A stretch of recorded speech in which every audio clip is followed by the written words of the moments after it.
Wewe bwana Rekiji, siku mingi umekuwa naibu rais. Hii mambo yote unaambia wananchi. Wakati ulikuwa kwa serikali mbona haukufanya? Sasa saa hii unaenda ukisema serikali inafanya. Kwa nini hukukuja na hiyo mahoni tugonge serikali isonge mbele? Juzi walikuwa huko Sekuru eti na Kalonzo. Sasa Kalonzo anakaa mtu wa kushinda mimi jameni.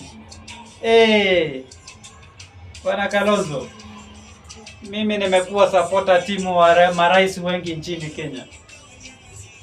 Nimekuwa na mzee kitendawili kutoka Bondo. Nimekuwa mzee Bwana Kenyatta amekuwa rais. Sasa wewe ni nani bila mimi? Na si unaongeanga sana. Hata bibi anasema naongeanga sana.